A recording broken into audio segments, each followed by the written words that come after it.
From sliding down the side of a pyramid, to hunting a target amidst the madness of a sandstorm, to casually walking through beautifully recreated historical settings like the Library of Alexandria, Assassin's Creed Origins is a story full of secrets worthy of Egypt's last royal protector, Bayek of Siwa. It's also the series' first full-on role-playing game, and mixes a delightful sense of discovery with an addictive leveling system.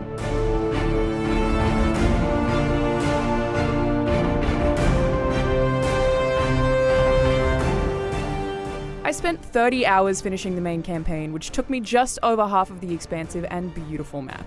It's the biggest and most connected ever in an Assassin's Creed game, featuring multiple cities with their own unique cultures, different gods, politics, race relations, and prejudices to uncover.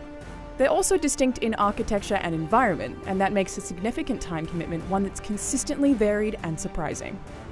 Refreshingly, I discovered new areas organically, through the story and free exploration, rather than through the series' traditional structure of climbing to viewpoints to have them unveiled for you.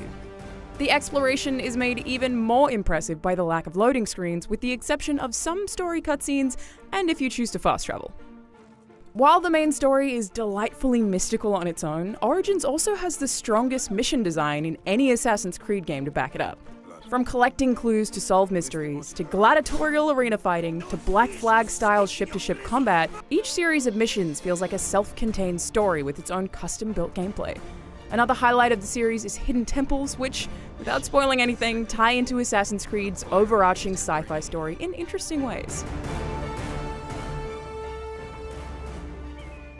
Of course, this being an Assassin's Creed game, there's a whole lot of parkour and climbing in Origins, and it's more seamless than ever. The act of climbing feels almost as passive as running, and while that does remove some of the challenge that existed in previous games, it takes a fair amount of frustration out the door with it. There's definitely a renewed challenge in the combat though, which has been significantly rebuilt. Having to know when to block, when to dodge, and when to parry creates a whole lot more thoughtful tension than has existed in previous games, and there's a fair amount of enemy variety.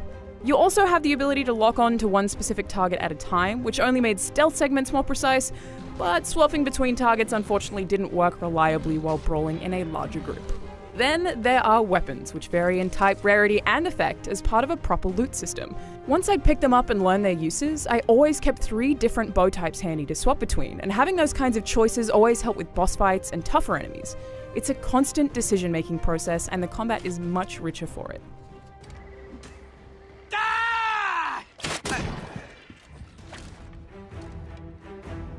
While unlocking new abilities and story missions generally happens at a smooth pace, there is quite a lot of grinding to be done. For the most part, I enjoyed it, and there are multiple ways to work on leveling up, but a couple of times the recommended level for a new main quest mission appeared as several levels above where I was when I first unlocked it. This stymied progress can be a little frustrating, especially when you have to do some low-level side quests for smaller rewards to level up because you can't find any at your level. That said, one of my favorite things to do is infiltrate high-level fortresses. For me, the biggest appeal of Origins' introduction of the level system is in that optional, self-induced challenge.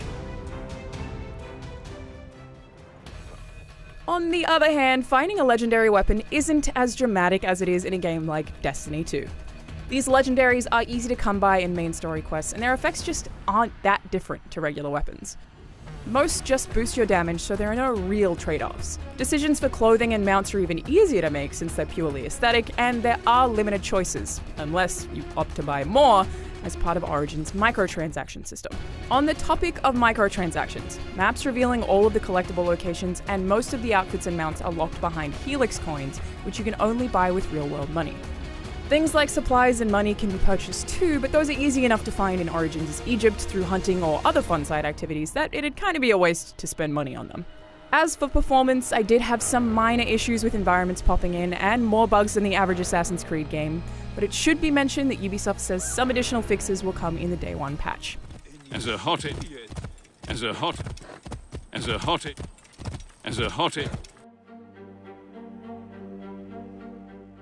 Assassin's Creed Origins is a deep dive into a truly stunning realization of ancient Egypt, with a rich series of cultures, genuine characters, and more mission variety than any other game in the series. The combat is challenging and thoughtful, and there are enough different weapon types and enough enemy variety to keep you thinking.